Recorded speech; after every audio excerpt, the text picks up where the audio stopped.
everyone, welcome back to my channel Tutors Magic. I am Shalvi Rastogi and आज हम लोग class 10 CBSE board का first chapter of chemistry पढ़ेंगे जिसका नाम है chemical reactions and equation. Chemical reaction and equation बहुत ही important chapter है और इस चैप्टर में हम लोग बहुत सारी इम्पॉर्टेंट चीज़ें पढ़ेंगे। बेसिकली ये बेस है, आगे 11th-12th में आपको बहुत ही ज़्यादा इलेबोरेटेड फॉर्म में इसको पढ़ना है, इस वजह से ये क्लास 10th में दिया गया है, छोटे से फॉर्म में दिया गया है जिसकी वजह से आपको बेस समझने में बहुत ज़्यादा आसानी हो। तो सबसे पहले हम लोग स्टार्ट करते हैं केमिकल रिएक्शन से। केमिकल रिएक्शंस क्या होते हैं? जब दो केमिकल्स आपस में कंबाइन होते हैं, जब दो कंपाउंड्स आपस में कंबाइन होते हैं तो वो एक नया सब्सटेंस फॉर्म करते हैं, और जब दो कंपाउंड्स आपस में कंबाइन करते हैं तो उन्हें रिएक्टेंट्स बोलते हैं, और जो उनका प्रोडक्ट निकलता है या फिर जो उससे नया सब्सटेंस फॉर्म होता है उसे हम प्रोडक्ट कहते हैं। तो रिएक्टेंट्स और प्रोडक्ट्स मिल करके एक केमिकल रिएक्शन बनाते हैं, जैसे कि H2SO4 हो गया या NaCl। तो इसमें ये जो हैं ये कंपाउंड्स हैं, Na और Cl कंपाउंड्स हैं और इसको प्रोडक्ट मिलाते हैं, दैट मीन्स ये कंबाइन होकर के NaCl बनाते हैं। ये केमिकल रिएक्शन जो होते हैं आगे जा कर के जब दो कंपाउंड्स मिलेंगे, अभी मैंने आपको एलिमेंट्स कंबाइन करके दिखाया कि Na और Cl दो एलिमेंट्स कंबाइन होंगे तो एक प्रोडक्ट बनाएंगे NaCl। जब दो कंपाउंड्स आपस में कंबाइन करेंगे तो उससे भी एक केमिकल रिएक्शन बनता है और उस दोनों केमिकल रिएक्शन को ही हम केमिकल इक्वेशन बोलते हैं। तो इसमें पूरे चैप्टर में बेसिकली हमें यही पढ़ना है कि किस तरीके से केमिकल रिएक्शन बनता है और किस तरीके से केमिकल इक्वेशन बनती है। सबसे पहले हम बात करेंगे यहाँ पे केमिकल रिएक्शन की। तो केमिकल रिएक्शन की कुछ कैरेक्टरिस्टिक्स होती हैं जो कि हमें पढ़ना बहुत ही ज़रूरी है क्योंकि ये हमारे लिए इम्पॉर्टेंट है। तो ये 5 कैरेक्टरिस्टिक्स हैं जो कि बहुत ही ज़्यादा इम्पॉर्टेंट हैं। सबसे पहली जो कैरेक्टरिस्टिक है वो है evolution of gas, then second one is the formation of precipitate, third is the change in colour, then change in temperature and then last one is the change in state. एक एक करके मैं आपको इसको समझाती हूँ कि ये क्या है। सबसे पहली जो कैरेक्टरिस्टिक है इसकी जो है इवोल्यूशन ऑफ गैस।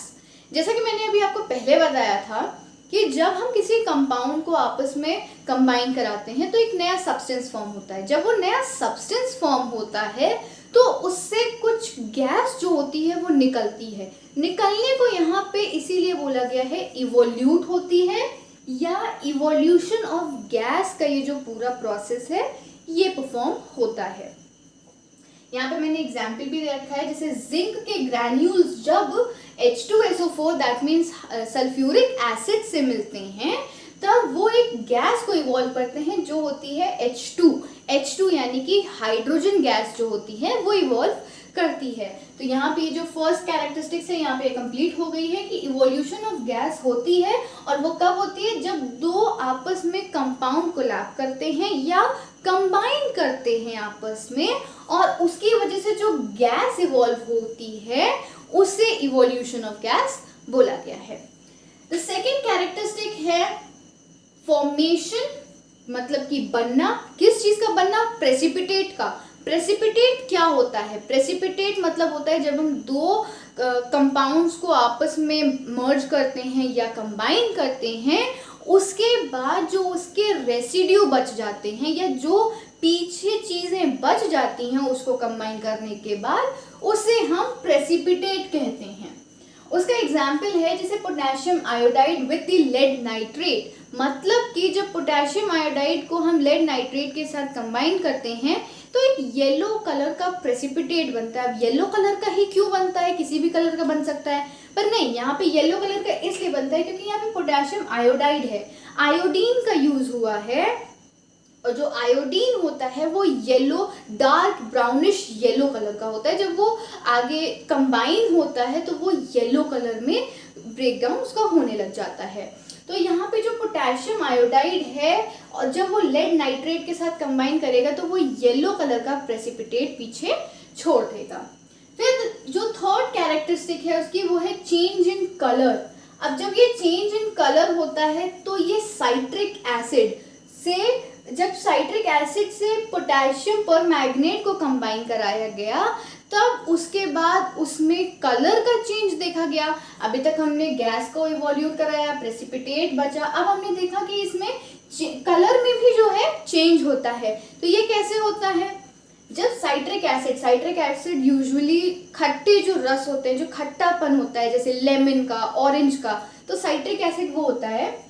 जब साइट्रिक एसिड को पोटेशियम परमैंगनेट में मिलाया गया तो इसमें हमने देखा कि ये पर्पल कलर से कलरलेस बनता गया। दैट मीन्स इसमें जो कलर है वो चेंज होता चला गया और इसकी वजह से इसको इस कैरेक्टरिस्टिक में रखा गया। That means change in colour में रखा गया। जो फोर्थ कैरेक्टरिस्टिक है वो है चेंज इन टेम्परेचर। अब टेम्परेचर में भी चेंज होता है, स्लाइटली चेंज होता है पर चेंज होता है। यहाँ पे सबसे इम्पोर्टेंट कैरेक्टरिस्टिक ये है कि चेंज इन टेम्परेचर भी होता है इसमें, और वो कैसे होता है उसका भी एग्जाम्पल दिया है। क्विक लाइम को जब हम पानी में मिलाएंगे तो वो स्लेक्ड लाइम बनाएगा। जब वो स्लेक्ड लाइम बनाएगा तो वहाँ पे हल्का सा जो टेम्परेचर है, बहुत ज़्यादा नहीं, हल्का सा जो टेम्परेचर है वो बढ़ेगा और इसी की वजह से ये इस कैरेक्टरिस्टिक में रखा गया है कि ये जो टेम्परेचर है ये चेंज होता है। इसकी जो फिफ्थ और द लास्ट कैरेक्टरिस्टिक है वो है चेंज इन स्टेट। अब स्टेट मतलब क्या? स्टेट मतलब होता है कि जैसे सॉलिड से लिक्विड में, लिक्विड से गैस में।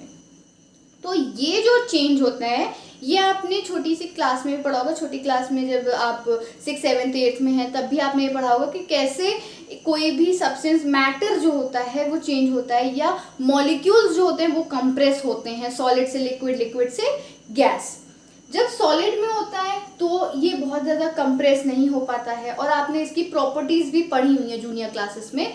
तो इसमें बेसिकली आपको पता चलेगा कि चेंज इन स्टेट जब होता है तो वो सॉलिड से लिक्विड भी हो सकता है, लिक्विड से गैस भी हो सकता है, गैस से सॉलिड भी हो सकता है, गैस से लिक्विड और सॉलिड भी हो सकता है। तो ये थी इसकी 5 कैरेक्टरिस्टिक्स जो कि बहुत ज़्यादा इम्पॉर्टेंट हैं। अभी तक हम लोगों ने केमिकल रिएक्शन के बारे में जो पढ़ा, केमिकल रिएक्शन के बारे में हमने यही पढ़ा कि जब हम किसी भी 2 कंपाउंड्स को मिलाते हैं तो वो केमिकल रिएक्शन बनता है और उन्हीं केमिकल रिएक्शंस की वजह से केमिकल इक्वेशन बनती है। कैसे बनती है उसकी डेफिनेशन कुछ इस तरीके से है, द मेथड ऑफ रिप्रेजेंटिंग, क्या रिप्रेजेंट करता है और कैसा मेथड है? ये एक ऐसा मेथड है जो कि रिप्रेजेंट करता है किसको? एक केमिकल रिएक्शन को रिप्रेजेंट करता है। और वो किससे करता है? किसी फॉर्मूले से करता है या उनके एलिमेंट्स के सिंबल्स से करता है। तो इसी वजह से वो केमिकल इक्वेशन तैयार होती है। तो यहाँ पे जो डेफिनेशन है वो यही बता रही है, the method of representing a chemical reaction with the help of their symbols and the formulas जो कि उस substance में involve होते हैं और इन्हीं को हम chemical equation कहते हैं। इसकी मैंने नीचे एग्जाम्पल दे रखा है, जैसे जिंक और उसमें फिर सल्फ्यूरिक एसिड मिलाएंगे जब तो हमें एक प्रोडक्ट मिलेगा। ये दोनों जो हैं ये हमारे रिएक्टेंट्स हैं, मतलब ये जिंक जो है वो सल्फ्यूरिक एसिड से रिएक्ट करेगा और जब वो रिएक्ट करेगा तो उसका एक प्रोडक्ट बनेगा और वो प्रोडक्ट बनेगा जिंक सल्फेट। जब ये जिंक सल्फेट बना तो उसमें से एक हाइड्रोजन गैस जो है वो इवॉल्व हुई। अब इनको हम 2 तरीके से लिख सकते हैं। सबसे पहला जो है, या तो हम इनका सिर्फ एक सिंबल लिखें और वो सिंबल क्या होगा, जैसे यहाँ पे जिंक जो है वो सिंगल है, इसके साथ कुछ नहीं मिला हुआ है, तो यहाँ पे सिंपल जिंक लिखेंगे। जिंक का जो सिंबल होता है वो होता है Zn। और सल्फ्यूरिक एसिड जो है, सल्फ्यूरिक एसिड का कोई सिंबल नहीं होता है, उसका एक फॉर्मूला होता है। तो सल्फ्यूरिक एसिड का हम फॉर्मूला लिखेंगे H2SO4। ये फॉर्मूला हो गया उसका। फिर हम लिखेंगे जिंक सल्फेट, जो उसका प्रोडक्ट मिला। अब वो कैसे प्रोडक्ट मिला, जब हमने जिंक और सल्फ्यूरिक एसिड को कंबाइन किया तो हमें मिला जिंक सल्फेट। तो इसका हम फॉर्मूला लिखेंगे ZnSO4। ये इसका फॉर्मूला हो गया जिंक सल्फेट का। और उसके बाद हमें एक गैस मिली, एक गैस इवॉल्व हुई जिसे हम कहेंगे H2 गैस। और जब ये इवॉल्व हुई, जब मैंने इवॉल्व का नाम लिया तो दैट मीन्स ये जो है ये ऊपर जा रही है या उसमें से बाहर निकल रही है, तो हम ये सिंबल उसमें लगाते हैं। तो हम इसका इक्वेशन जो है वो कुछ इस तरीके से तैयार करेंगे कि जिंक जो है जब H2SO4 के साथ मिलेगा तो क्या प्रोडक्ट देगा, जिंक सल्फेट देगा और हाइड्रोजन गैस जो है वो इवॉल्व होगी। तो ये जो है ये पूरी इसकी इक्वेशन तैयार हुई कि किस तरीके से हमने एक मेथड से इस पूरी ये जो एक लाइन है zinc plus sulphuric acid will give the product zinc sulphate and hydrogen gas will evolve, ये एक इक्वेशन थी, ये एक लाइन की, एक सेंटेंस की, एक स्टेटमेंट की तरह थी, पर हमने इसको एक इक्वेशन में ट्रांसफर कर दिया। यही इक्वेशन को हम कंप्लीटली इस चैप्टर में पढ़ेंगे।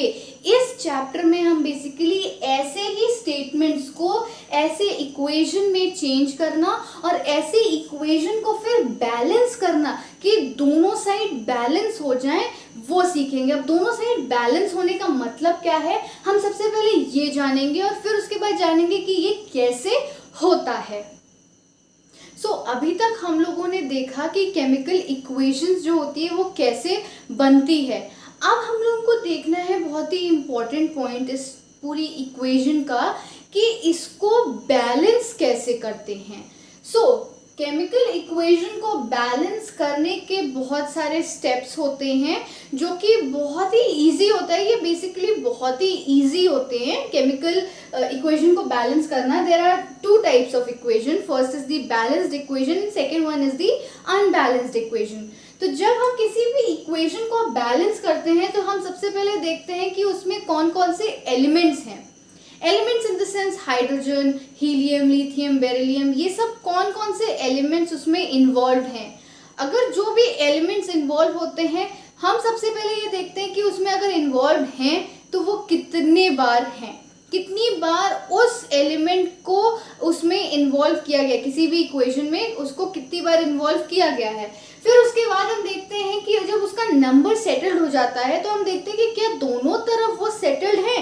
दैट मीन्स एरो जो है ये एक बैलेंसिंग पॉइंट होता है। किसी भी इक्वेशन में जब हम एरो लगाते हैं दैट मीन्स उसका राइट हैंड साइड और लेफ्ट हैंड साइड दो इक्वल पार्ट्स में डिवाइड हो जाता है। जैसे कि हम मैथ्स में पढ़ते हैं left hand side is equal to right hand side, LHS is equal to RHS पढ़ते हैं। उसी तरीके से केमिस्ट्री में भी LHS is equal to RHS हम पढ़ते हैं, पर केमिस्ट्री का थोड़ा सा ट्विस्ट दे करके कि केमिस्ट्री में हम केमिकल से खेलते हैं, केमिकल से हम इसको एक्सपेरिमेंट करते हैं और उसको बैलेंस करते हैं। तो सबसे पहले हम इसकी डेफिनेशन देख लेते हैं और फिर उसके बाद हम लोग किसी भी केमिकल इक्वेशन को बैलेंस करना सीखेंगे।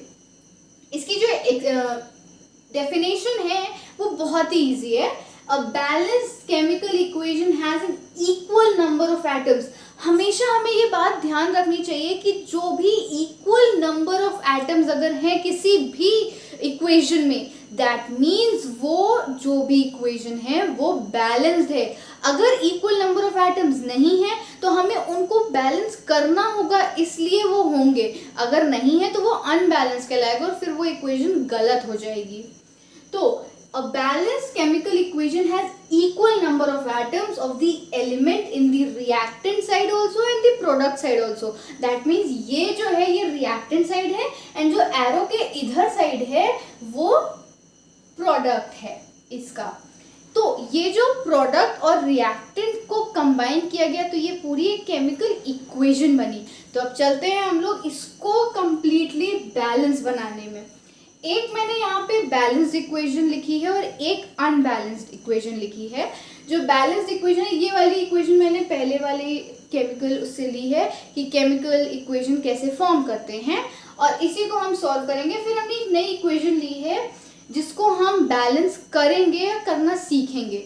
तो सिंपल वे जो है बैलेंस करने का किसी भी इक्वेशन को वो ये है कि जो भी एलिमेंट्स दिए हुए हैं सबसे पहले हम उनको लिख लेंगे। तो सबसे पहले हमें ध्यान लगा करके इसमें देखना पड़ेगा कि कौन कौन से एलिमेंट्स LHS साइड दिए हैं और कौन कौन से RHS साइड दिए हैं, क्योंकि हमें ये लिखना ज़रूरी होता है बोर्ड्स में, क्योंकि टीचर को बहुत ही इलेबोरेट फॉर्म में आंसर पसंद है। तो सबसे पहले हमको पता है कि LHS साइड और RHS साइड दोनों साइड इक्वल होंगे, पर फिर भी हमें लिखना ज़रूरी होता है। तो सबसे पहले हम इसके सारे एलिमेंट्स को अलग अलग कर लेते हैं। तो सबसे पहले नंबर ऑफ जिंक के एटम कितने हैं, फिर नंबर ऑफ H2 मतलब कि सिर्फ एक हाइड्रोजन हम लेंगे, या H ले सकते हैं पर हम H2 लेंगे क्योंकि H2 कंबाइंड फॉर्म में आता है। फिर हम देखेंगे number of S means sulphur के एटम्स कितने हैं, और फिर हम देखेंगे नंबर ऑफ ऑक्सीजन के कितने हैं। यहाँ पे हम O2 लिख रहे हैं पर हम यहाँ पे O4 लिखा है, पर हम यहाँ पे O2 लिखेंगे क्योंकि जो ऑक्सीजन है वो सराउंडिंग में O2 के ही वे में प्रेजेंट रहता है।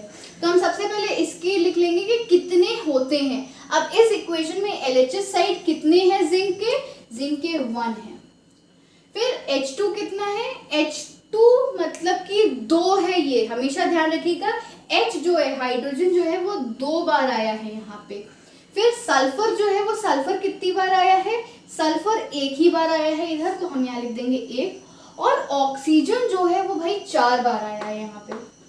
तो ये हमारा इक्वेशन तैयार हो गई कि 1 बार जिंक आया है, 2 बार हाइड्रोजन आया है, 1 बार सल्फर आया है और 4 बार ऑक्सीजन आया है।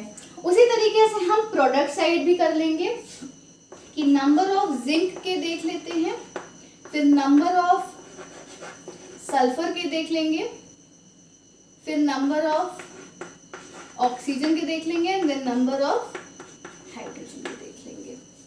तो सबसे पहले हम जिंक के देखते हैं। जिंक का जो है वो 1 है, फिर सल्फर का भी 1 है, ऑक्सीजन का यहाँ पे 4 है सेम, और हाइड्रोजन का 2 है। तो यहाँ पे जब हमने LHS और RHS दोनों को कंपेयर किया तो वो दोनों साइड इक्वल निकले। That means number of zinc LHS side और RHS साइड दोनों 1 है, नंबर ऑफ हाइड्रोजन जो है वो दोनों साइड 2 है, नंबर ऑफ सल्फर एटम्स जो है वो 1 है दोनों साइड, और नंबर ऑफ ऑक्सीजन के जो एटम्स है दोनों साइड 4 है। तो हम यहाँ पे ये देख सकते हैं कि ये जो इक्वेशन है ये कंप्लीटली बैलेंस्ड है। तो यहाँ पे इस इक्वेशन को हम लिखेंगे, ये जो इक्वेशन है बैलेंस्ड है, ये बैलेंस्ड इक्वेशन है। इसी तरीके से हम दूसरी इक्वेशन को कैलकुलेट करेंगे। सबसे पहले हम जो लिखेंगे वो होते हैं नंबर ऑफ एटम्स। तो हम यहाँ पे सबसे पहले नंबर ऑफ एटम्स लिखेंगे। यहाँ पे नंबर ऑफ एटम्स जो है वो हाइड्रोजन के हैं H2, फिर हम लिखेंगे नंबर ऑफ ऑक्सीजन के एटम्स, और उधर साइड भी हम लिख लेंगे नंबर ऑफ H2 के एटम और नंबर ऑफ O के एटम या O2 के एटम। सो अब सबसे पहले हम देखते हैं कि यहाँ पे भाई हैं कितने। H2 के कितने हैं, 2 हैं मॉलिक्यूल। O2 के कितने हैं, सेम 2 हैं। दोनों के LHS साइड 2 है। अब हम एरो के उधर साइड देखते हैं, यहाँ पे हाइड्रोजन के तो 2 हैं पर यहाँ ऑक्सीजन का 1 है। ये कैसे पॉसिबल है? और अगर ये पॉसिबल है दैट मीन्स ये जो इक्वेशन है ये बैलेंस्ड इक्वेशन नहीं है, किसी भी कीमत पे नहीं है ये। अब हम इसको इक्वेशन को बैलेंस करेंगे, तो ये बैलेंस इक्वेशन करने के लिए हमें सबसे पहले देखना होगा कि यहाँ पे 2 है और यहाँ पे 2 है, तो ऐसा कौन सा नंबर से हम मल्टीप्लाई करेंगे कि यहाँ ऑक्सीजन भी 2 हो जाए। हम लोग को ये देखना है कि हाइड्रोजन और ऑक्सीजन दोनों कंबाइंड फॉर्म में है, इसके बीच में कोई भी गैप नहीं है, कोई भी साइन नहीं लगा है, प्लस का नहीं है, मल्टीप्लाई का नहीं है, कोई भी साइन नहीं लगा है। दैट मीन्स हम कोई भी नंबर इसके बीच में ऐड नहीं कर सकते और ना ही इसके इधर साइड ऐड कर सकते। दैट मीन्स यहाँ सबस्क्रिप्ट या सुपरस्क्रिप्ट कोई भी नंबर नहीं ऐड करेंगे। हमें जब भी अगर नंबर ऐड करना होगा तो हम यहाँ पे करेंगे। तो यहाँ पे अब हम देखेंगे कि यहाँ पे H2 भी है, O2 भी है, दोनों के पास 2 है, पर यहाँ पे H2 राइट हैंड साइड जो है वो 2 है, O के पास पास कुछ भी नहीं है तो यहाँ पे हम कौन सा नंबर से मल्टीप्लाई करेंगे कि यहाँ पे 2 आ जाए। दैट मीन्स यहाँ पे ऑक्सीजन के पास 1 है ओनली, तो यहाँ 2 से करेंगे तो ऑटोमेटिकली वो क्या हो जाएगा, 2 × 1 = 2। अब यहाँ पे ये 2 तो हो गया, पर यहाँ एटम जो है हाइड्रोजन का वो 4 हो गया। यहाँ पे तो मल्टीप्लाई करने पे ये 2 हो जाएगा, बट यहाँ पे भी तो मल्टीप्लाई करेंगे, दोनों साइड मल्टीप्लाई करेंगे ना, तो यहाँ पे इसको मल्टीप्लाई करने पे ये जो है ये 4 हो जाएगा। अब ये 4 हो गया तो भाई यहाँ पे भी नहीं होगा। अब हम क्या करेंगे, जब हमने राइट हैंड साइड इसको मल्टीप्लाई कर दिया तो अब हम भाग के लेफ्ट साइड आएंगे। ये लेफ्ट साइड आने पे हम क्या करेंगे, जब ये लेफ्ट साइड हम आए तो हम देखें यहाँ पे 2 ऑक्सीजन के तो मॉलिक्यूल हैं, पर यहाँ हाइड्रोजन का 4 मॉलिक्यूल था, तो हम यहाँ पे भी 2 से मल्टीप्लाई कर देंगे तो यहाँ पे भी ऑटोमेटिकली 4 मॉलिक्यूल्स हो जाएंगे। अब ये इक्वेशन कंप्लीट हो गई, तो अब हम इसको पूरी तरीके से नीचे लिख देंगे कि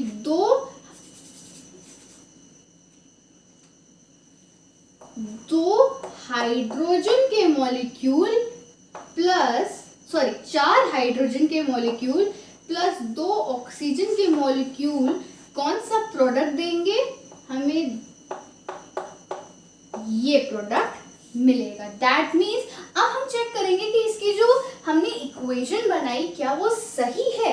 जी, हम अब सबसे पहले इसकी इक्वेशन चेक करेंगे। ये देखिए यहाँ पे ये क्या है, 2H2 है। दैट मीन्स 4 बार H2 आया है, मतलब हाइड्रोजन जो एटम है उसका 4 बार आया है। फिर 2 बार ऑक्सीजन आया है, यहाँ पे ये 4 बार हाइड्रोजन आया है और 2 बार ऑक्सीजन आया है। यहाँ पे देखेंगे कि यहाँ पे भी 4 बार हाइड्रोजन आया है और 2 बार ऑक्सीजन आया है। यहाँ पे कोई भी एटम का नंबर नहीं रखेंगे, क्योंकि यहाँ पे रखने से इक्वेशन गलत हो जाती है। हम यहाँ सामने रखेंगे, फ्रंट में रखेंगे, जिसकी वजह से ये जो नंबर है ये पूरी इक्वेशन से मल्टीप्लाई हो जाता है। जिस तरीके से हम मैथ्स में करते हैं,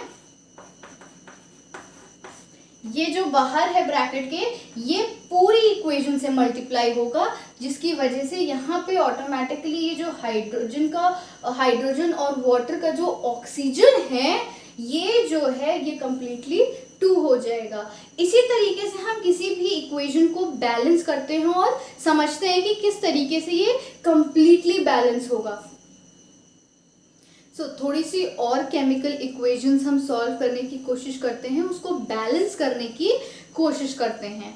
यहाँ पे 2 मैंने स्टेटमेंट्स लिखे हैं। Methane plus oxygen will give you the product carbon dioxide and water.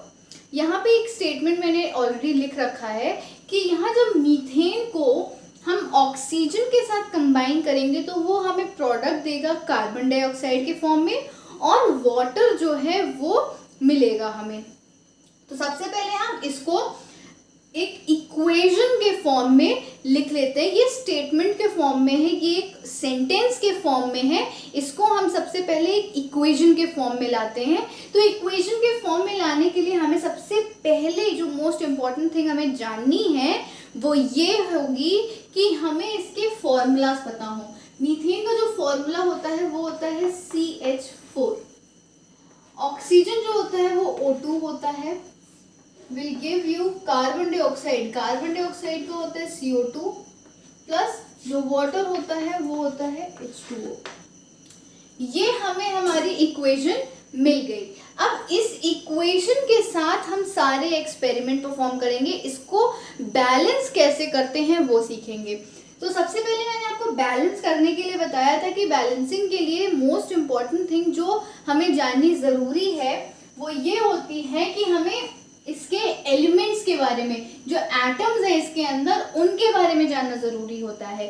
तो इसके सबसे पहले हम एटम्स लिख लेते हैं। एटम्स लिखने के लिए हम सबसे पहले लिखेंगे यहाँ पे number of carbon, then number of hydrogen, number of oxygen. ये LHS साइड के आ गए। अब हम RHS के साइड के जाएंगे।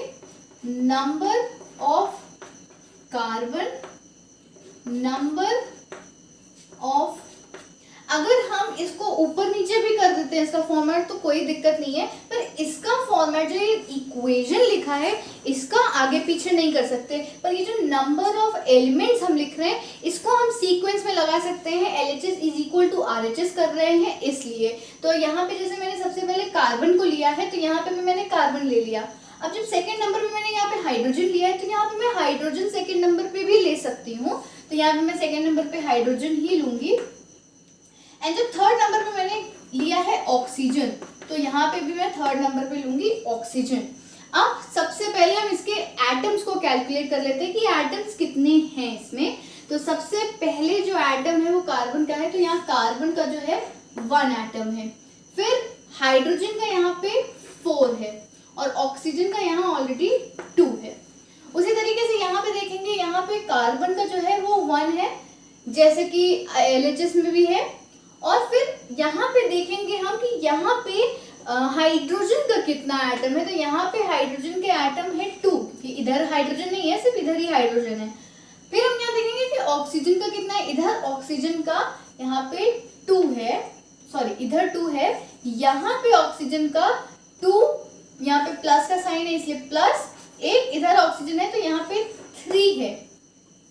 यहाँ पे बहुत गड़बड़ है, इक्वेशन सॉल्व ही नहीं हो रहा है, बिल्कुल बैलेंस ही नहीं हो रहा है, क्योंकि इधर 1, 4 और 2 है इक्वेशन और इधर 1, 2 और 3 है। तो किस तरीके से इसको हम सॉल्व करेंगे? सबसे पहले हम देखेंगे यहाँ पे कार्बन 1 है, इधर भी कार्बन 1 है, तो कार्बन को तो हम छुएंगे ही नहीं, हाथ ही नहीं लगाएंगे उसको। फिर देखेंगे हम यहाँ पे हाइड्रोजन कितना है, यहाँ हाइड्रोजन जो है वो 4 है, पर इधर जो है यहाँ पे 2 है, तो यहाँ पे हम कोशिश करेंगे इसको 2 से मल्टीप्लाई करने की, क्योंकि 2 2 जा 4 होता है, तो यहाँ पे पूरी इक्वेशन को हम 2 से मल्टीप्लाई कर देंगे। तो यहाँ जब 2 से मल्टीप्लाई करेंगे तो ये 4 आ जाएगा। अब जब ये 4 आ गया, पर यहाँ ऑक्सीजन तो 1 ही है, तो यहाँ पे भी ये क्या हो जाएगा, 2 हो जाएगा। तो यहाँ पे जब 2 इधर आ गया, इधर भी 2 आ गया, तो यहाँ से ये 3 हट के 2 × 2 इज इक्वल टू 4 आ जाएगा। ठीक है, तो यहाँ पे स्टूडेंट्स देखिए, ये जो है यहाँ पे हाइड्रोजन 4 हो गया और यहाँ पे जो ऑक्सीजन था वो भी 4 हो गया। पर अब अगर हम लेफ्ट हैंड साइड आए, लेफ्ट हैंड साइड जो ऑक्सीजन है वो अभी भी 2 ही है, तो क्या होगा, यहाँ पे भी हम 2 से पूरी इक्वेशन को मल्टीप्लाई कर देंगे। तो जब यहाँ पे भी 2 से मल्टीप्लाई करेंगे तो ये भी 4 हो जाएगा। अब हम देख सकते हैं इसमें कि जब हमने कार्बन को लिया तो कार्बन इधर भी 1 है, इधर भी 1 है। जब हमने हाइड्रोजन को लिया तो हाइड्रोजन भी इधर 4 है, अब यहाँ पे भी 4 हो गया। अब हमने ऑक्सीजन के बारे में बात करी, तो जब ऑक्सीजन के बारे में बात करी तो अब यहाँ पे ऑक्सीजन जो है वो 4 है और इधर जो है राइट हैंड साइड वो भी 4 हो गया। दैट मीन्स ये जो इक्वेशन है ये कंप्लीटली सॉल्व हो गई। अब हम इसको एक इक्वेशन के फॉर्म में लिख लेंगे पूरा कि CH4 प्लस 2, अगर हम ब्रैकेट नहीं भी लगाएं तो कोई दिक्कत नहीं है, ये आ गया 2O2, फिर CO2, क्योंकि हमने कहीं पे भी कार्बन को नहीं छुआ था इसलिए हम यहाँ पे CO2 डायरेक्ट लिखेंगे, देन 2H2O। ये कंप्लीट इक्वेशन हमारी बन गई और ये कंप्लीट इक्वेशन बनने के साथ साथ ये इक्वेशन बैलेंस हो गई। उसी तरीके से अब हम यहाँ पे सेकेंड इक्वेशन को फॉलो करेंगे। सेकेंड इक्वेशन बोल रही है आयरन स्टीम के साथ मिलेगा या कंबाइन करेगा तो उसको वो बनेगा आयरन 2 ऑक्साइड एंड उसके साथ हाइड्रोजन गैस जो है वो इवॉल्व करेगी। तो सबसे पहले हम इसको, ये स्टेटमेंट फॉर्म में है, इसको हम इक्वेशन फॉर्म में लिख लेते हैं। आयरन का सिंबल होता है Fe, स्टीम जो है वो वाटर का ही दूसरा फॉर्म होता है, तो यहाँ पे हम स्टीम को कुछ और नहीं H2O लिखेंगे। ये बनाता है Fe2 ऑक्साइड। तो भाई Fe2 ऑक्साइड का हमें नहीं पता है क्या है, पर अगर हम देखें Fe2 है, दैट मीन्स ऑक्साइड में 2 लगा है, FeO2 लगा है, तो ये ऐसे बन जाएगा और हाइड्रोजन गैस जो है वो इवॉल्व करेगी। ये हमारी इक्वेशन बन गई। अब हम सबसे पहले देखेंगे कि क्या ये इक्वेशन जो है वो बैलेंस्ड है। अगर ये इक्वेशन जो है वो बैलेंस्ड है तब तो ठीक है, पर अगर नहीं है तो हमें इसको इक्वेशन को बैलेंस करना पड़ेगा। तो सबसे पहले हम इसमें लिखेंगे number of atoms, number of Fe के atoms, Fe that means iron, फिर लिखेंगे नंबर ऑफ हाइड्रोजन के, फिर लिखेंगे नंबर ऑफ ऑक्सीजन के, फिर राइट हैंड साइड भी यही करेंगे, नंबर ऑफ Fe के, फिर नंबर ऑफ, हमने सेकेंड पॉइंट में लिया है हाइड्रोजन का तो हम हाइड्रोजन भी ले सकते हैं, number of hydrogen, and third point में हमने लिया है नंबर ऑफ ऑक्सीजन का, तो हम यहाँ पे नंबर ऑफ ऑक्सीजन भी ले सकते हैं। फिर अब हम लोग इसको कैलकुलेट करेंगे कि किस तरीके से ये इक्वेशन बनेगी। तो इधर साइड लेफ्ट हैंड साइड में Fe जो है वो एक है, एक बार रिपीट हुआ है या एक बार इक्वेशन में ऐड हुआ है। उसी तरीके से हाइड्रोजन जो है यहाँ पे वो 2 बार हुआ है एंड ऑक्सीजन जो है वो यहाँ पे 1 बार हुआ है। राइट हैंड साइड में Fe जो है वो 1 बार हुआ है सेम, जो हाइड्रोजन है वो 2 बार यूज हुआ है और जो ऑक्सीजन है वो 2 बार यूज हुआ है। अब यहाँ पे थोड़ी सी गड़बड़ फिर से आ गई, दैट मीन्स ये इक्वेशन अभी भी बैलेंस्ड नहीं है, तो हम इसको बैलेंस करने की कोशिश करेंगे। तो सबसे पहले हम देखेंगे कि यहाँ पे क्या है प्रॉब्लम। Fe जो है दोनों साइड इक्वल है तो हम उसको नहीं छुएंगे किसी भी कीमत पे, जिस तरीके से हमने कार्बन में यहाँ नहीं छुआ था। अब हम फिर जाएंगे हाइड्रोजन की तरफ। हाइड्रोजन जो है यहाँ पे वो 2 है, उधर भी 2 है, तो हम हाइड्रोजन को भी नहीं छुएंगे। पर यहाँ ऑक्सीजन जो है वो 1 है और उधर जो है वो 2 है, तो हम कैसे करेंगे इसको। सबसे पहले हम यहाँ देख रहे हैं यहाँ पे ऑक्सीजन जो है वो 2 है पर यहाँ पे जो है वो ऑक्सीजन 1 है, तो हम क्या करेंगे यहाँ पे इसको हम मल्टीप्लाई करेंगे ऐसे नंबर से जो उधर भी 2 हो जाए। तो हम यहाँ पे कंप्लीटली इक्वेशन को 2 से अगेन मल्टीप्लाई कर देंगे। तो जब हमने यहाँ पे किसको मल्टीप्लाई किया, यहाँ हमने हाइड्रोजन को मल्टीप्लाई किया 2 से, तो ये 4 हो गया और यहाँ ऑक्सीजन जो था वो 2 से मल्टीप्लाई करने पे 2 हो गया। उसी तरीके से जब यहाँ पे है, यहाँ पे सेम है पर यहाँ पे हाइड्रोजन जो है वो 4 हो गया, तो यहाँ पे भी हमें 2 से मल्टीप्लाई करना पड़ेगा। यहाँ पे भी जब 2 से मल्टीप्लाई करेंगे तो ये 4 हो जाएगा। और उसी तरीके से जब यहाँ पे ऑक्सीजन 2 हो गया, अब उधर भी ऑक्सीजन 2 हो गया। अब हम देखते हैं दोनों साइड कंपेयर करके कि ये क्या इक्वेशन सही है।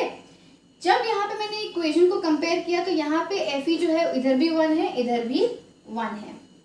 हाइड्रोजन जो है वो इधर भी 4 है और इधर भी 4 है। अब यहाँ पे ऑक्सीजन जो है इधर भी 2 है और इधर भी भाई 2 कंप्लीट हो गया। सो दैट मीन्स कि यहाँ पे जो इक्वेशन बनी हमारी वो कंप्लीटली बैलेंस हो गई। तो अब हम यहाँ पे इसकी फुल इक्वेशन लिख लेंगे। यहाँ पे जो इसकी फुल इक्वेशन बनेगी वो कुछ इस तरीके से बनेगी कि Fe plus 2H2O will give the product FeO2 plus 2H2, that means hydrogen gas will be evolved। तो ये था हमारा इक्वेशन बैलेंस करने का मेथड, और ये बैलेंसिंग जो है वो बहुत ही ज़्यादा इम्पॉर्टेंट है। सीबीएसई बोर्ड में जो एनसीईआरटी चलती है, एनसीईआरटी में बहुत सारी ऐसी इक्वेशंस हैं जो दी गई हुई हैं। कुछ बैलेंस्ड इक्वेशन हैं और कुछ अनबैलेंस्ड इक्वेशन हैं। अनबैलेंस्ड इक्वेशन को सॉल्व करने का सिंपल मेथड यही है, और ये एनसीईआरटी बेस्ड इक्वेशन मेथड है कि इक्वेशन को कैसे सॉल्व करें। ये मैंने जो भी आपको समझाया ये एनसीईआरटी में भी सेम मेथड फॉलो किया गया है और उसी तरीके से मैंने आपको इसमें समझाया है।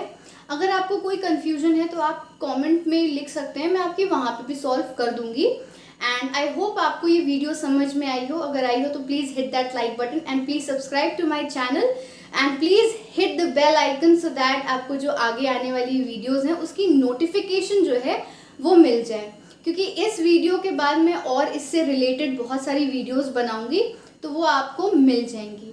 Thank you so much.